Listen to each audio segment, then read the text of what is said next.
back.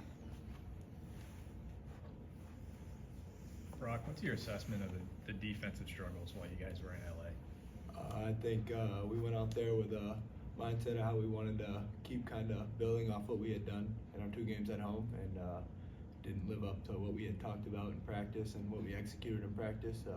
Game time showed up. We just didn't put together what we had been working on throughout the week. What causes that to happen?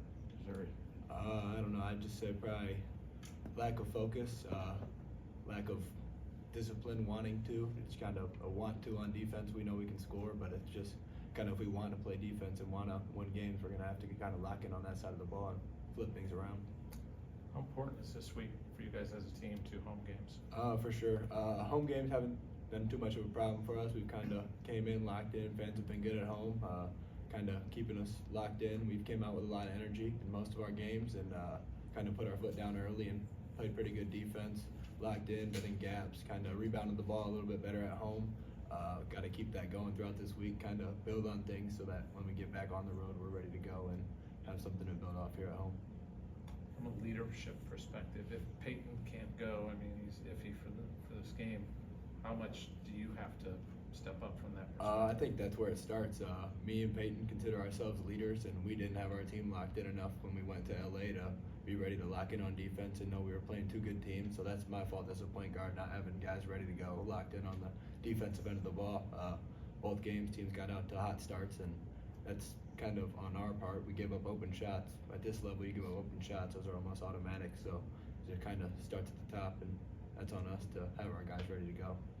the fact that you guys do play so fast, there's so many possessions in a game, does that add to the challenge on playing defense because you got to do more of it? Yeah, for sure. I mean, we want to play fast. We want to get out in transition, but it's a lot easier to do that when you get stops and you're playing off live ball. And when you have to take it out every time, it's kind of hard to run and beat teams down the floor. So coaches talk about that, knowing that we got to box out, rebound, force missed shots, give them one chance at the rim, and then kind of get out and run. So to do that, we got to play defense.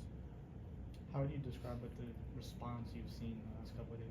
It's been good. I mean, I thought our response after UCLA, our 2 days in practice were really good. We had 2 hard practices. Guys were locked in, and then game came, and we just weren't as locked in when ball got tipped up. So I think kind of just building off what we had done in practice while we were out there, kind of keeping that mindset change and being ready to go when the ball tips up on Tuesday night.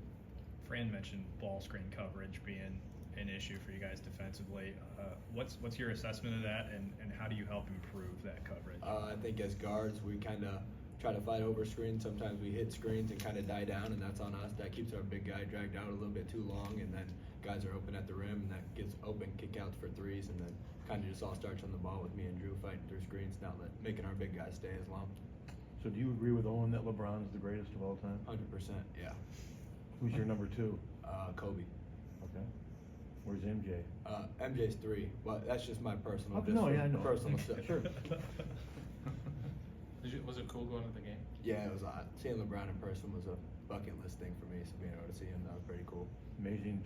Remind yourself that he's 40. Yeah, it's insane that what he had like 3 dunks. I think just jumping higher than any regular person could do on any regular day. It was insane. All right, thanks, Ryan. Thanks, Brock.